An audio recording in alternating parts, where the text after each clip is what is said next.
4절까지의 말씀을 보겠습니다.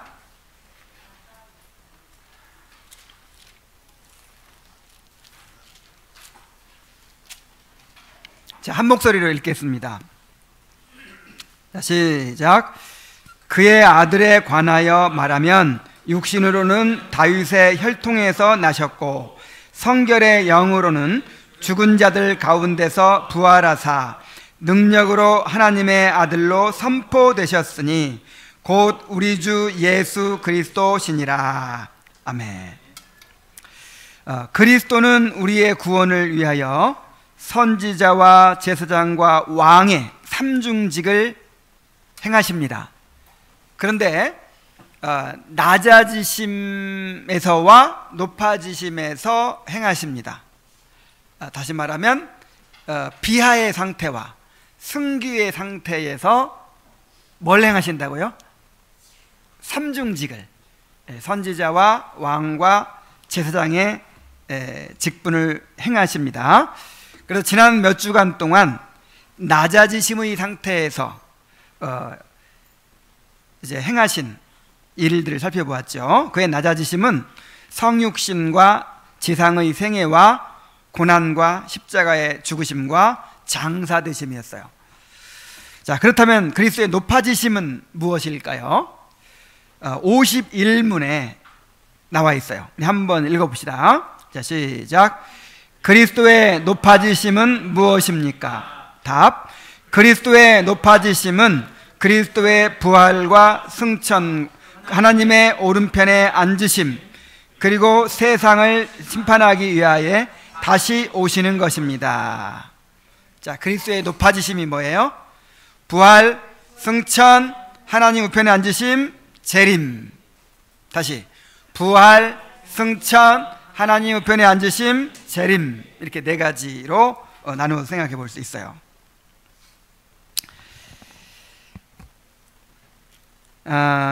그래서 이제 우리가 절기를 안 지켜도 부활절은 지켜야 되지 않느냐 막 그런데요, 부활절 지키려면 승천일도 지켜야죠. 그러니까 우리의 그 구원을 이루시는데 하나하나가 다 중요한 작용을 한 거예요. 중요한 그 역할을 한 거예요. 십자가에 죽으신 것도 그렇고, 부활도 그렇고, 승천도 그렇고, 우편에 앉으심도 그렇고, 재림도 그렇고. 그래서 이 부활만이 또 전부는 아니잖아요. 승천일이라는 것도 있는데 그럼 승천일도 지켜야지. 그래서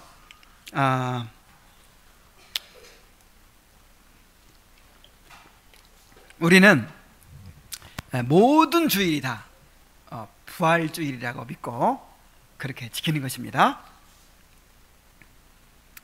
자, 오늘은 먼저 그리스도의 부활에 대해 살펴봅니다. 자, 그리스도는 부활하셨습니다. 그리스도는 부활을 통해서 높아지셨습니다. 52문을 좀 길지만 또 함께 읽어보겠습니다. 자, 시작.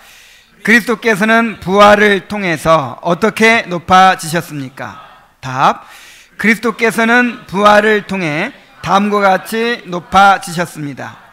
그리스도께서는 죽으셨으나 썩지 않으셨고, 이는 그리스도께서 사망에 매여 있을 수 없기 때문입니다. 고난 받으실 때의 몸과 본질적으로 같은 속성의 몸이, 그러나 이 몸은 죽음이 없고 이 세상에서 누구나 겪는 연약함이 없습니다. 그리스도의 영혼과 실제로 연합하여 셋째 날에 죽은 자 가운데서 자신의 능력으로 다시 살아나셨습니다. 이로 말미암아 그리스도께서는 자신을 하나님의 아들로 선포하셨고 하나님의 공의를 만족시키셨으며 죽음과 죽음의 권세 가진 자를 정복하셨고 산 자와 죽은 자의 주가 되셨습니다. 이 모든 일은 그리스도께서 교회의 머리로서, 교회의 대표로서 행하신 것인데, 곧 믿는 자들이 의롭다 하심을 받게 하고 그들을 은혜로 살리며 그들이 원수들과 대항하여 싸우도록 도우시고 마지막 날에 그들을 죽은 자 가운데서 다시 살리실 것을 그들에게 확신시키기 위해서 하셨습니다. 이거 너무 자세해요. 이 대요리 문답은 이것만 읽어보면 그냥 다 나와 있어요. 예수님이 어떻게 부활하셨는지, 또 그 부활의 의미가 무엇인지, 그 부활이 우리에게 어떤 유익을 주는지 자세하게 이야기하고 있는데 한 부분 한 부분 살펴보도록 하겠습니다. 자, 어떻게 부활하셨는지를 봅시다. 그리스도는 죽으셨으나 썩지 않으셨다 그랬죠. 썩지 않으셨다는 말이 무슨 말이냐면, 죽음을 당하셨지만 사망 권세 아래 계속 계시지 않았다, 그 뜻이에요. 썩지 않으셨다는 말이 무슨 말이라고요? 사망의 권세 아래 계속 계시지 않았다. 그래서 꼭 이게 무슨 부패하지 않았다, 그게 중요한 게 아니에요. 사망 권세에 계속 계시지 않았다 하는 것입니다. 사도행전 2장 24절에 하나님께서 그를 사망의 고통에서 풀어 살리셨으니 이는 그가 사망에 매여 있을 수 없었습니다. 그리스도는 사망에 매여 계실 수 없는 분이셨기 때문에 하나님이 그를 다시 살리셨다는 것이죠. 자, 왜 사망 권세에 계속 매여 있을 수가 없었을까요? 첫째는 하나님이시기 때문이에요. 자, 하나님이 어떻게 계속 죽음의 권세 아래 있을 수 있습니까? 인성을, 비록 몸을 입으셨지만, 인성을 입으셨지만 하나님의 몸이에요. 하나님이 인성을 취해서 입고 계신 거예요. 그래서 이제 인성도 영원합니다. 그리스도의 인성은, 그러니까 앞으로는 영원합니다. 그 인성이 창조될 시점이 있었지만 이제 신성과 연합했기 때문에 그리스도의 인성은 영원한 거예요. 우리는 그 그리스도와 연합해서 우리도 이제 영원히 살게 되겠죠. 또 한 가지 이유는 그리스도께서 죄값을 다 치르셨기 때문이에요. 그의 죽음으로 죄값이 다 치러졌기 때문에 부활하게 되신 것입니다. 자, 그리스도께서는 다시 살아나셨다고 하는데 어떤 몸으로 살아나셨을까요? 고난받으실 때의 몸과 본질적으로 같은 속성의 몸으로 부활하셨다 그랬어요. 그러니까 이 말은 무슨 말이냐면, 그리스도께서 부활하셨다고 할 때 그리스도의 몸이 없어져 버리고 새로운 몸으로 이렇게 창조됐다, 그 뜻이 아니고, 그리스도께서 생전에 가지셨던 그 몸이 죽으셨다가 부활하신 거예요. 그래서 사도행전 2장 24절에 보면은, 아니, 누가복음 24장 39절에 보면 내 손과 발을 보고 나인 줄 알라. 내 손과 발을 보고 나인 줄 알라. 또 나를 만져보라. 영은 살과 뼈가 없을 때 너희 보는 바와 같이 나는 있느니라. 그러면서 손에 못자국을 보여주시고 옆구리에 창자국을 보여주셨어요. 그러니까 그 몸이 예수님이 가지셨던, 원래 가지셨던 그 몸이라는 것을 이제 입증하는 것이죠. 입증하려고 하시는 것이죠. 그러나 이 몸은 죽음이 없고 이 세상에서 누구나 겪는 연약함이 없다 그랬어요. 그러니까 원래 가지셨던 몸이 다시 죽지 않을 몸으로 부활하게 되신 것이죠. 로마서 6장 9절에 보면은 이는 그리스도께서 죽은 자 가운데서 살아나셨음에 다시 죽지 아니하시고 사망이 다시 그를 주장하지 못할 줄을 알미로다 그랬습니다. 자, 그리스도께서는 원래 가지셨던 그 몸으로 부활하셨지만 이제 죽을 수 없는 영화된 몸으로 부활하신 것입니다. 영화된 몸. 그래서 그리스도의 부활하신 몸은 우리가 부활할 때 어떤 몸을 입게 될 것인지를 보여줘요. 우리의 부활도 그리스도의 부활과 같을 것입니다. 우리의 몸이 없어져 버리고 새로 창조되는 것이 아니에요. 우리의 몸 그대로 부활할 것입니다. 그러나 부활할 때는 영화된 몸으로 부활하는 거예요. 영화. 우리의 성화가, 육체도 성화가 되는 거예요. 그래서 성화가 되는데 영혼의 성화는 죽을 때 완성되는 것이고 육체의 성화는 이제 부활할 때 완성되는 것이죠. 그 성화의 완성을 뭐라고 그래요? 영화라고 하죠. 영화. 그래서 우리 몸이 다시 부활하게 되겠지만 그 부활의 몸은 지금의 몸과 전혀 다른 몸이 될 것입니다. 고린도전서 15장 42절로 44절에 보면은 죽은 자의 부활도 그와 같으니 썩을 것으로 심고 썩지 아니할 것으로 다시 살며 욕된 것으로 심고 영광스러운 것으로 다시 살아나며 약한 것으로 심고 강한 것으로 다시 살아나며 육의 몸으로 심고 신령한 몸으로 다시 살아나니 육의 몸이 있은즉 영의 몸도 있느니라 그랬어요. 그러니까 이렇게 비교하고 있는 거예요. 지금 우리 몸은 썩을 것이에요. 썩을 것. 옛날 우리 어른들이 욕할 때 뭐라 그래요? 이 썩을 그렇게 욕하죠. 아주 성경적인 욕입니다. 다 썩을 거예요. 여러분 다 썩을 거예요. 다 썩어. 그러니까 어디서 성경을 봤는지 이 썩을 이렇게 우리에게 가르쳐 주는 거예요.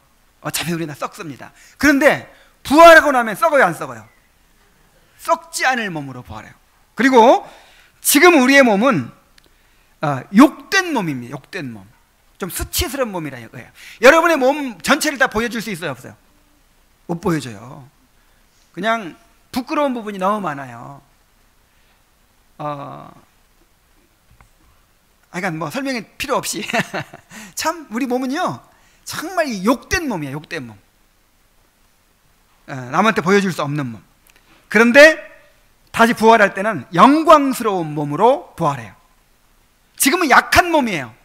너무 약하죠. 아이고, 그 조금 움직였다고 그냥 피곤해가지고 들어놓고 그냥 모기 한 방만 물려도 그냥 그렇게 벌벌 떨고. 아이고, 너무 약해요. 약한 몸이에요 지금은. 근데 나중에 부활할 때는 강한 몸, 그냥 튼튼한 몸으로 부활해요. 그 다음에 절대 병도 안 걸리고 절대 지치지도 않고 피곤하지도 않는 몸으로 부활합니다. 지금은 육의 몸인데 그때는 무슨 몸? 신령한 몸이에요. 그래서 이건 이제 저의 의견입니다. 이거를 100% 안 받아들이셔도 돼요. 나는 그 예수님이 그 자기 몸을 제자들에게 보여주셨잖아요. 나는 그게 어느 정도 제자들의 수준에 맞춰서 보여주셨다고 생각해요. 못자국, 창자국. 여러분 병 들었던 자국 다 나중에 부활할 때 있을까요? 뭐 수술했던 자국. 수술했던 자국 보니까 내 아들이야. 뭐 이렇게 알게 될까요? 나는 정말 우리가 상상할 수 없을 정도로 그렇게 완전하고 아름다운 몸이 될 것이라고 생각을 해요.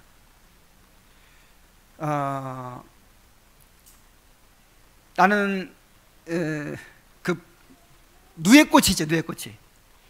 이 배추벌레가 막 이렇게 징그럽게 기어다니다가 어느 날 죽어요.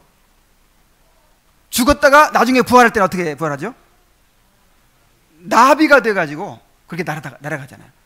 이 배추벌레가 나비가 되는, 난 이런 정도가 아닐까 그런 생각을 해요. 물론 알아보긴 할 거예요. 이제 우리 몸이 부활하기 때문에 그 이영님 자매구나 뭐 이렇게 근데 이렇게 이렇게 튼튼하고 이렇게 아름답고 이렇게 놀라겠죠. 정말 상상할 수 없이 사람도 이렇게 비실비실한 사람하고 이 보디빌더 막 이런 사람하고 너무 크게 차이 나잖아요. 그리고 또 진짜 막 그 모델들 봐요. 그런 사람하고 보통 사람하고 크게 차이 나잖아요. 근데 그 정도만 차이 나겠어요? 정말 나는 배추벌레와 나비 정도 차이가 나지 않을까. 근데 이제 예수님께서 이렇게 내 못자국을 봐라, 뭐 옆구리 봐라 하는 거는 이제 그 제자들 수준에 맞춰서 보여주신 것이 아닐까. 이제 저는 그런 생각을 해요. 예수님의 육체가요, 이 뭡니까? 벽도 뚫고 지나가 버려요. 그 영화에 나오는 것처럼 문을 다 걸어 잠궜는데 짠 들어와서 이렇게 딱 서신 거예요. 이렇게 달라요. 이렇게. 그러니까 엄청 다를 겁니다. 그래서 정말 최고로 아름답고 최고로 영광스럽고 정말 상상할 수 없이 완전한 그런 몸으로 우리가 부활하게 될 것입니다. 그의 몸이 영혼과 실제로 연합하였다 그랬어요. 그러니까 이게 무슨 말이에요? 인간은 영혼과 육체로 구성되어 있죠. 근데 이 영혼과 육체는 서로 분리되지 않아요. 그냥 그 원리상으로 그렇게 이제 개념상으로 이렇게 분리해서 말하는 것이지, 어디까지가 영혼이고 어디까지가 육체인지 이게 정확하게 이렇게 분리될 수가 없는 거예요. 그런데 죽으면 분리돼요. 죽을 때 영혼은 이제 낙원으로 가든지 아니면 지옥으로 가든지 하고, 육체는 무덤에 가서 썩겠죠. 그래서 예수님도 인성을 가셨기 때문에 똑같은 일이 일어난 거예요.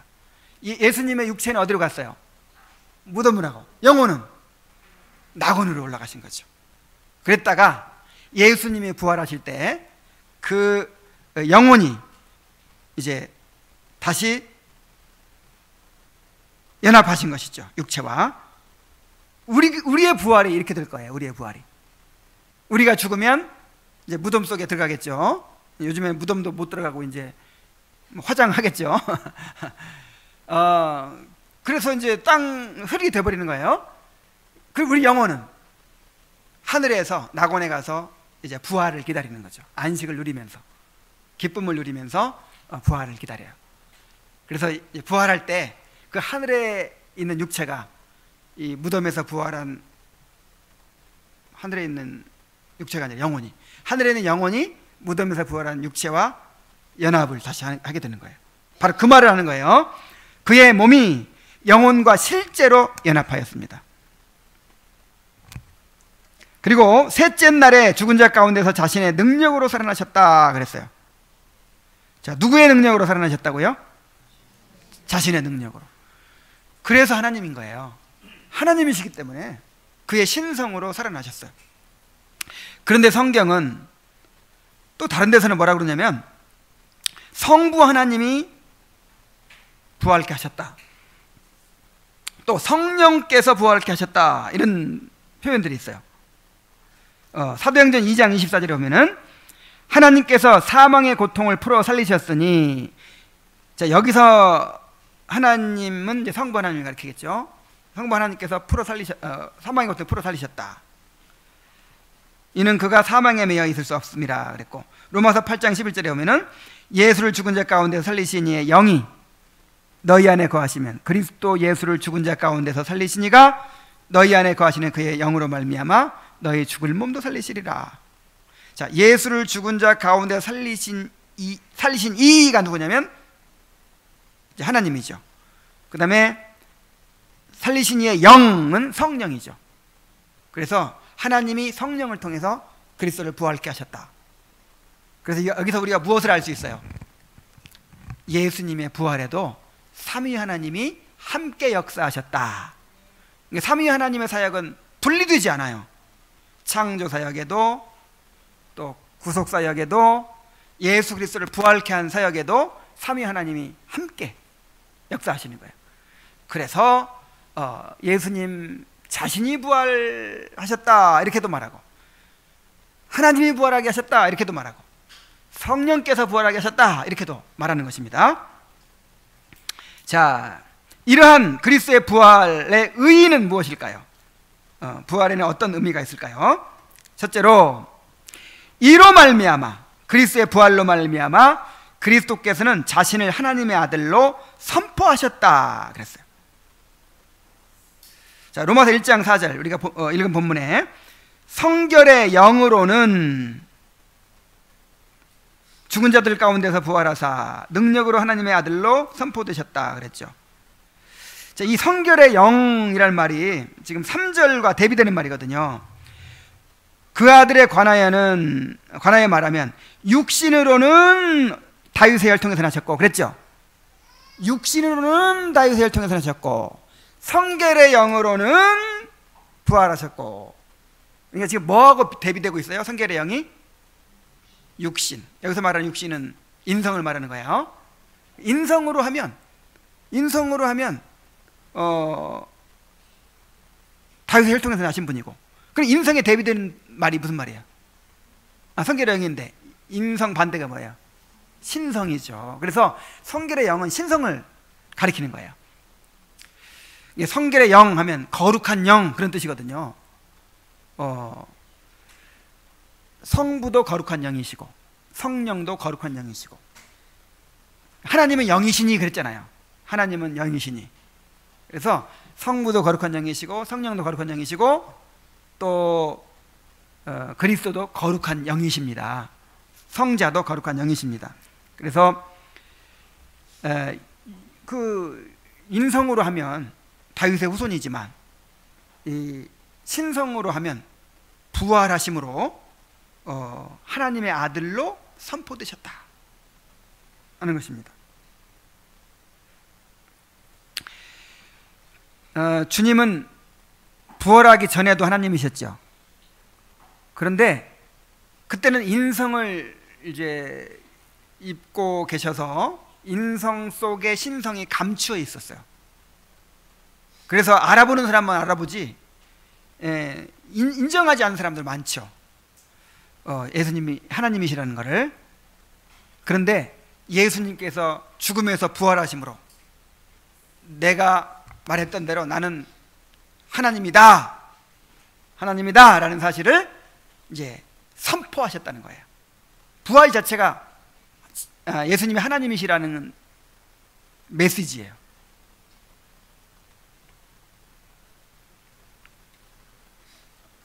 부활을 통해서 그의 신성이 찬란하게 드러나게 된 것입니다.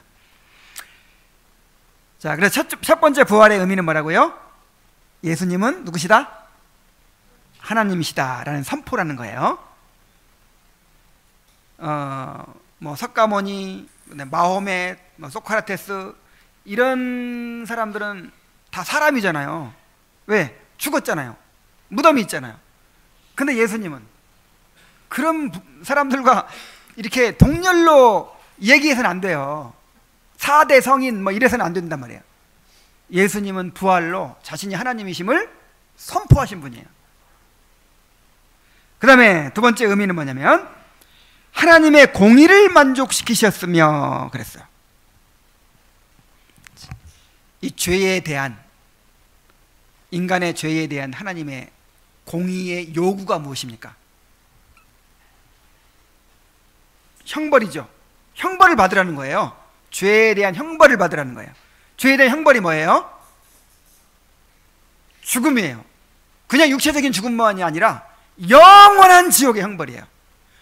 이걸 받아야 이제 하나님의 공의가 만족되는 것이죠. 그런데 그리스도께서 우리 대신 죽으심으로 하나님의 공의를 만족시키셨어요.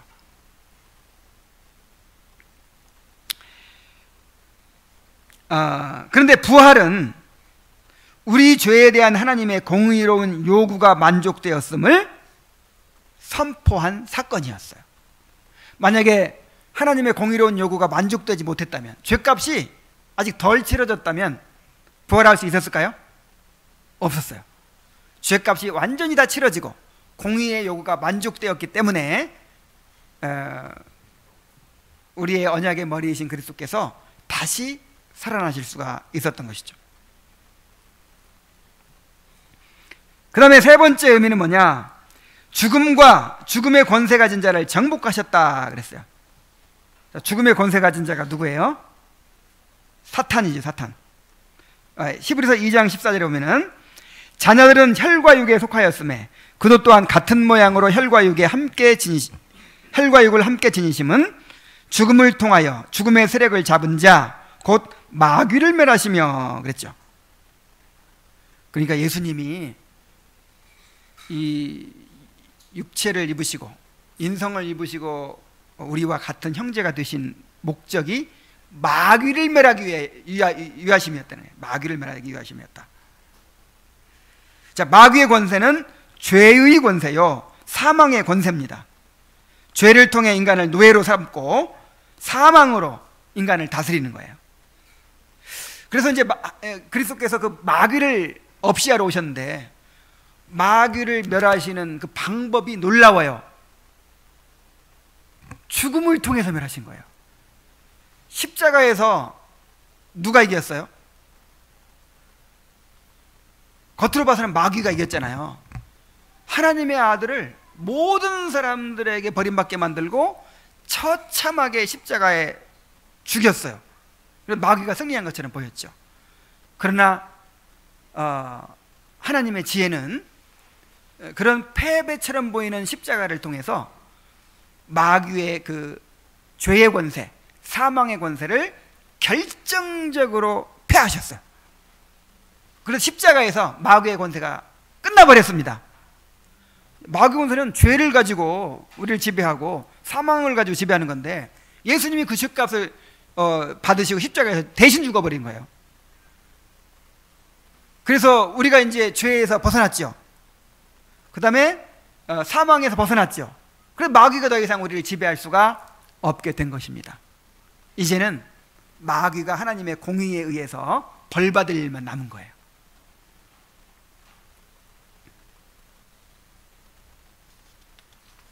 그래서 십자가는 승리의 상징입니다. 십자가로 승리하셨어요.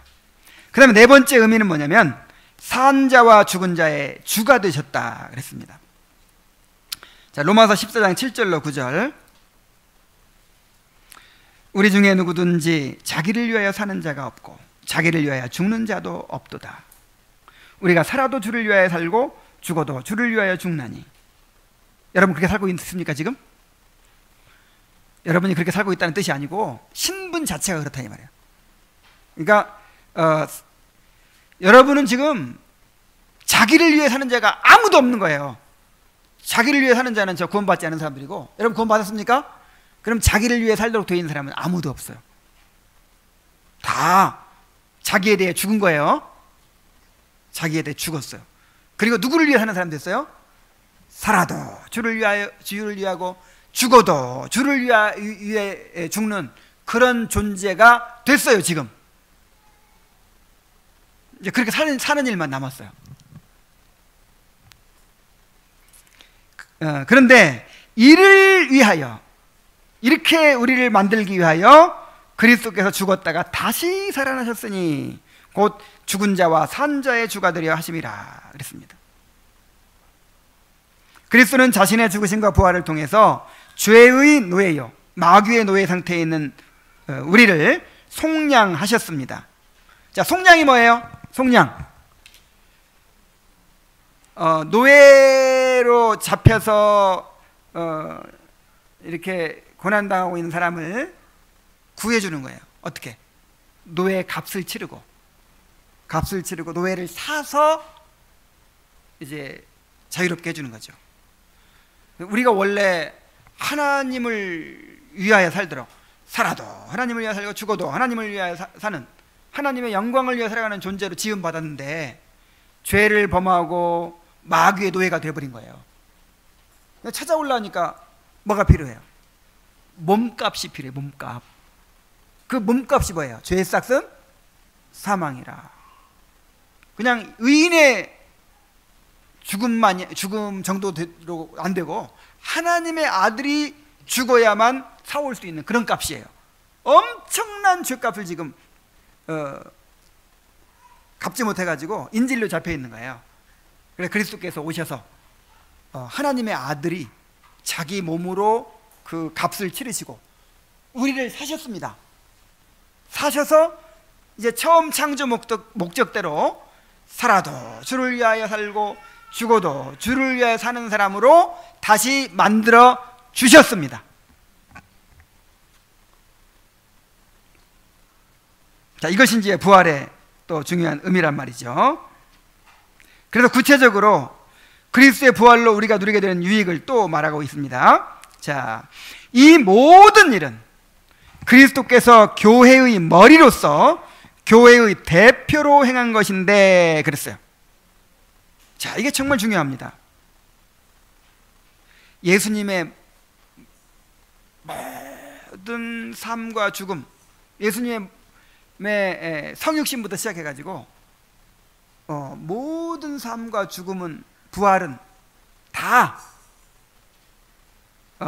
예수님 혼자를 위해서 행한 것이 아니고 교회의 머리로서, 교회의 대표로서 행하신 것입니다.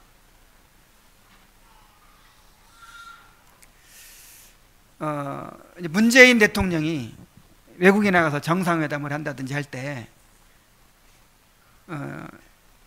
자기 하고 싶은 말 마음대로 하면 돼요, 안 돼요? 안 돼요. 왜 그렇습니까?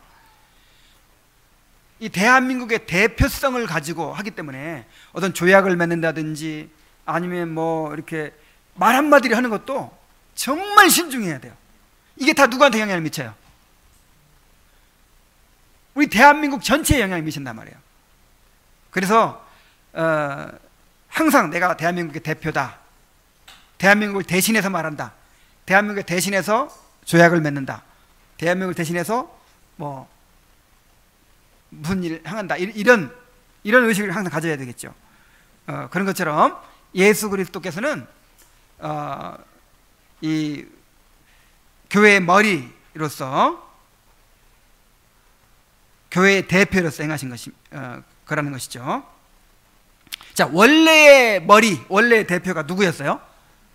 아담이었죠. 아담이 인류와 맺으신, 하나님의 인류와 맺으신 언약의 머리요 또 대표였어요.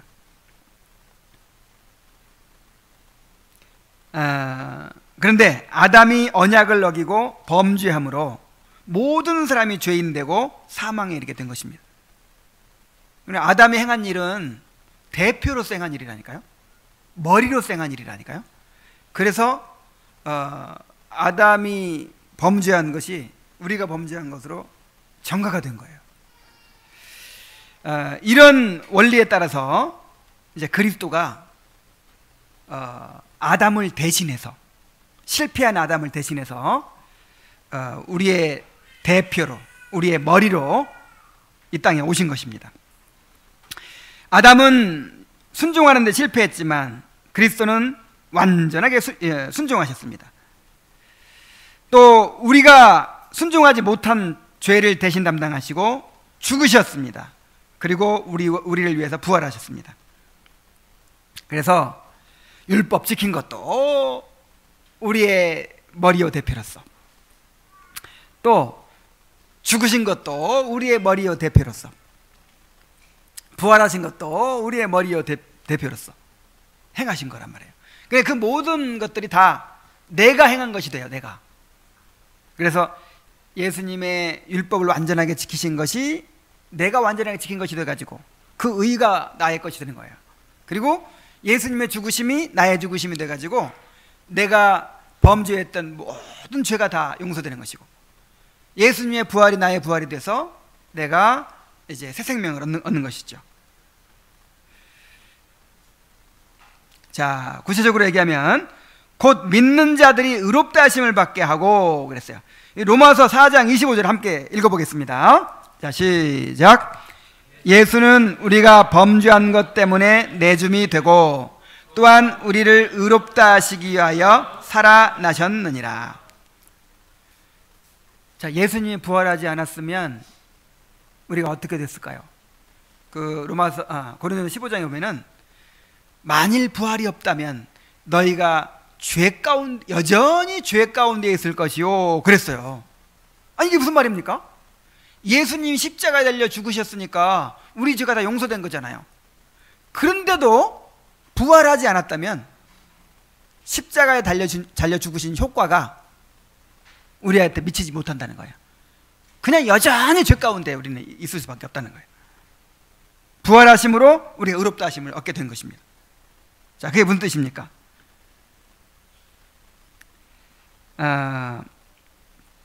그리스도의 부활은 우리 죄를 대속하시는 그의 사역이 완성되었으며 우리의 죄책이 없어졌음을 의미합니다. 하나님이 그를 인정하여 살리신 것은 바로 우리를 인정하시는 선언입니다. 왜요? 우리는 그와 연합된 자들이기 때문입니다. 그래서 그리스도께서 부활하지 못했으면 우리도 그냥 부활하지 못하고 그냥 저 가운데 죽는 거예요. 우리 대표니까. 그런데 그리스도께서 부활하셨기 때문에 우리가 그리스도 안에서 이제 의롭다함 받고 부활할 수 있는 것이죠.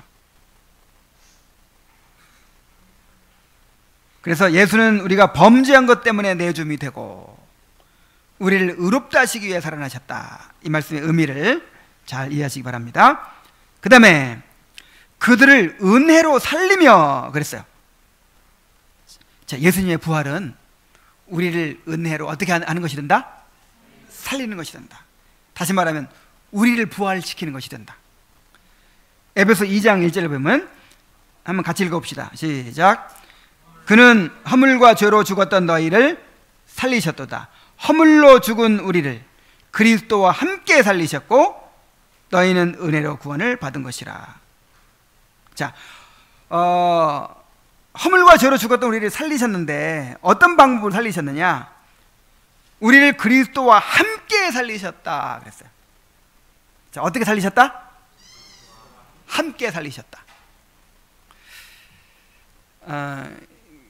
그러니까 우리를 구원하시는 하나님의 방법은 그리스도예요. 우리를 구원하시는 하나님의 길은 그리스도예요. 우리를 그리스도와 연합시켜서 그리스도와 함께 죽고 살게 만들어버리는 거예요.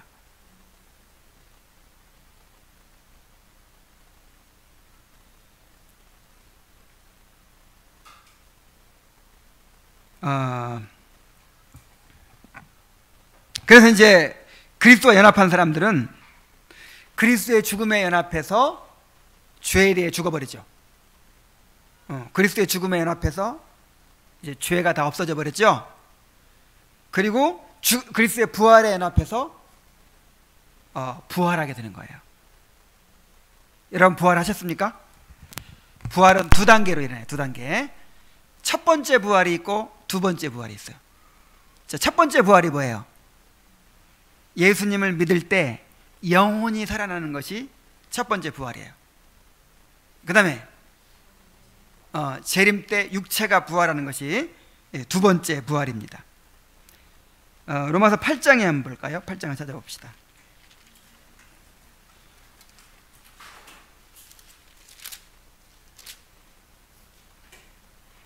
음, 8장 10절부터 봅니다. 또 그리스도께서 너희 안에 계시면, 이제 그리스도와 연합하게 되면 몸은 죄로 인하여 죄로 말미암아 죽은 것이나 영은 의로 말미암아 살아있는 것이니라. 일단 뭐가 살아요? 영이 살아요. 영. 우리의 영혼이 살아요. 그 다음에 11절에 예수를 죽은 자 가운데 살리신 영이 너희 안에 거하시면 그리스도 예수를 죽은 자 가운데 살리신 이가 너희 안에 거하시는 그의 영으로 말미암아 너희 뭐도? 죽을 몸도 살리시리라. 자, 여러분 안에 지금 예수님이 들어오셨죠? 그럼 뭐가 지금 살아났어요? 영이 살아났어요. 육은 지금 죽은 상태야. 아직 구원받지 못한 상태야. 우리 육체는 구원받지 못했어요. 그래서 맨날 빌빌 하잖아요. 이렇게. 그런데 이제 나중에 예수를 죽은 자 가운데 살리신 이의 영이 우리 안에 거하시기 때문에 우리의 죽을 몸도 어떻게 하시리라? 살리시리라. 그래서 우리 육체의 부활이 남아 있습니다. 육체의 부활이 소망을 가져야 돼요. 자, 그 다음에 그들이 원수들과 대항하여 싸우도록 도우시고 그랬죠. 고린도전서 15장 25절로 26절에 보면은 그가 모든 원수를 그 발 아래 둘 때까지 반드시 왕노릇하시리니 맨 나중에 멸망받을 원수는 사망이니라. 그래서 그가 모든 원수를 발 아래 둘 때까지는 이제 완전한 승리, 죄를 멸하고 마귀 권세를 완전히 다 없애버리고 완전한 하나님의 나라를 이룰 때를 말해요.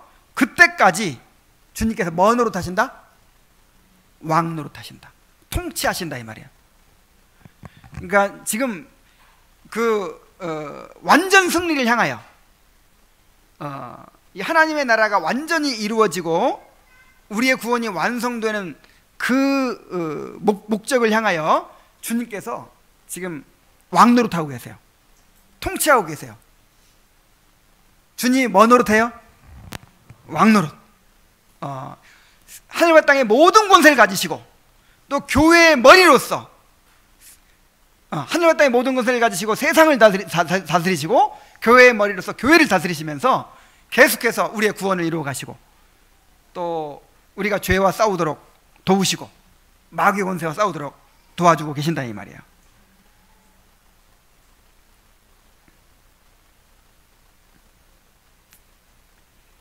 그래서 이제 마지막으로 한 가지가 남았는데 뭐냐면 마지막 날에 그들을 죽은 자 가운데서 살리실 것을 그들에게 확신시키기 위해서 하셨습니다. 자, 예수님의 부활은요 우리의 부활의 보증이 됩니다. 여러분 부활할 거예요? 어떻게 믿어요? 예수님이 부활하셨거든요. 예수님. 여러분 천국 갈 거예요? 어떻게 믿어요? 예수님 지금 하늘에 가셨잖아요. 승천하셨잖아요. 아니 우리 남편이 먼저 갔는데 아니면 우리의 머리가 먼저 갔는데 머리만 가고 몸은 안 가면 어떻게 돼요? 몸도 갈 겁니다. 남편이 갔으면 아내도 갈 겁니다. 그래서 예수님의 부활이 우리의 부활의 보증이 된다 이 말이에요. 보증. 나도 부활할 게 틀림없어. 나도 부활할 거야. 이렇게 우리가 믿을 수 있어요. 그래서 고린도전서 15장 20절에 그러나 이제 그리스도께서 죽은 자 가운데서 다시 살아나사 잠자는 자들의 첫 열매가 되셨도다. 예수님은 부활하셨는데 부활에 무슨 열매? 자, 첫 열매가 있으면 무슨 열매가 또 있어요? 둘째 열매, 셋째 열매, 넷째 열매 계속 나오겠죠. 그 첫 열매가 뭐냐면 그 농사를 짓다 보면은 맨 먼저 익은 과일, 맨 먼저 수확한 열매, 그게 첫 열매예요. 그 첫 열매가 제일 커요. 제일. 그리고 끝물, 맨 만물이 이제 찌끄레기, 못 나는 것. 그리고 첫 열매는 그리스도, 부활의 첫 열매는 누구라고요? 그리스도. 그래서 지금 벌써 수확을 딱 시작했어요. 지금 가을이니까 뭐 사과가 이제 익었겠네요. 사과를 땄어요. 처음 익은 걸 딱 쌌어. 그러면 지금부터 본격적으로 이제 따기 시작하겠죠. 그런 것처럼 첫 열매가 이미 있기 때문에 이제 그 뒤따르는 부활이 반드시 있을 것이 틀림없습니다.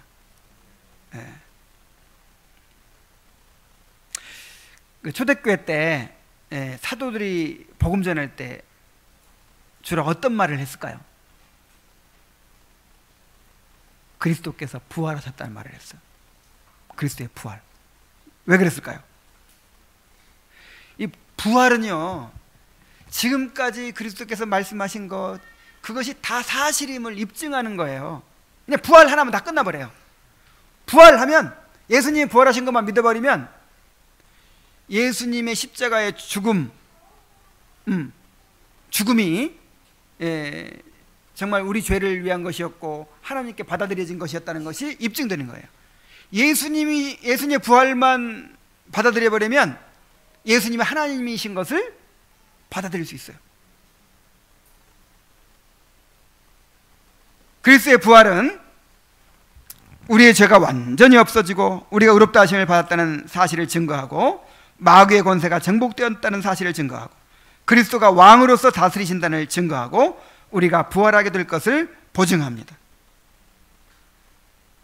그리스도의 부활은 그리스도 혼자만의 일이 아니에요. 나의 일이에요.